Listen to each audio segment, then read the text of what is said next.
Hello बच्चों, let's see this question. This question said the radioactive sources A and B of half-life 2 hour and 4 hour respectively initially contain the same number of radioactive atoms. At the end of 2 hours, their rates of disintegration are in the ratio.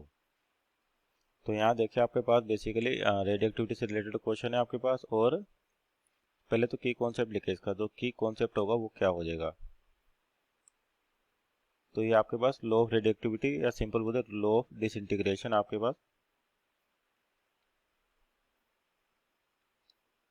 Law of disintegration कि आपके पास जो nucleus होते हैं वो unstable होते हैं। Stability achieve करने के लिए क्या करते हैं, कुछ एनर्जी पार्टिकल्स रिलीज करते हैं, और इनकी जो डिसइंटीग्रेशन रेट है कोई ना कोई आपके पास डिसइंटीग्रेशन रेट होगी, डिपेंड करता है कि आपका कौन सा रेडियोएक्टिव एलिमेंट है। तो देखिए आपको जो डिसइंटीग्रेशन रेट है वो क्या लिखी जाती है, D N by D T minus equal to lambda N, जहाँ पे लेमडा का डीके कॉन्स्टेंट है आपका और एन के present nuclear at time T. तो अब यहाँ पर आपके पास दो दे रखे न्यूक्लियर ए और बी, और उनकी हाफ लाइफ दे रखी है आपको 2 आवर्स एंड 4 आवर। तो आपके पास ये बताना कि 2 घंटे के बाद उनकी रेट ऑफ डिसइंटीग्रेशन रेट किस रेशो में होगी। तो यहाँ पर देखिए लिखे इसको, और आपके पास किसी भी टाइम टी पर जो प्रेजेंट न्यूक्लियर होते हैं उसके लिए क्या इक्वेशन होती है, N equal to N naught और 2 की power minus T by T, minus T by T. तो टी तो हो गया स्मॉल टी, तो आपका गिवन टाइम, और जो कैपिटल टी लिखा हुआ है ये होता है हाफ लाइफ टाइम।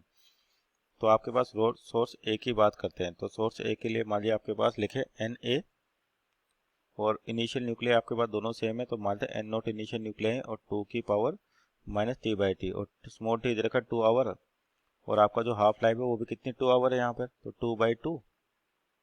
तो हो जाएगा एन नॉट की पावर -1 यानी कि एन नॉट बाई 2, यानी कि 2 घंटे बाद आपके पास जो एन ए होंगे यानी कि नंबर ऑफ न्यूक्लियर होंगे वो कितने होंगे, एन नॉट बाई 2 हो जाएंगे। किसके लिए, रेडियोएक्टिव सोर्स ए के लिए। मानते हैं इक्वेशन नंबर 1। और उसके बाद बात करते हैं बी के लिए, तो आपके पास एन बी इनिशियल दोनों के सेम है, तो एन नॉट 2 की पावर माइनस टी यानी कि माइनस का 2, और हाफ लाइफ कितनी इसकी 4 आवर। तो ये हो जाएगा एन नॉट की पावर माइनस का 1/2, तो ये हो जाएगा एन नॉट की पावर आपके पास अपॉन में जाएगा तो 1/2। ये होगी इक्वेशन नंबर 2। तो अब डायरेक्ट एक्टिविटी की बात करें तो दोनों के लिए, ए के लिए कितनी दे रखी है आपके पास 2 आवर की। अब दोनों के लिए डिसइंटीग्रेशन रेट लिखे अपन, तो D N by D T for A. Lambda आपका डी के कॉन्स्टेंट है, तो लेमडा एन, और एन नोट की वैल्यू कितनी आ रही है आपके पास, पहले के एन की वैल्यू कितनी आ रही है, एन नोट बाई 2 आ रही है आपके पास ए के लिए। और बी के लिए लिखे D N by D T, किसके लिए, बी के लिए, इक्वल टू क्या हो जाएगा, लेमडा एन, और यहाँ पर एन की वैल्यू कितनी आप एन नॉट बाई इसकी पावर 2 की पावर 1/2।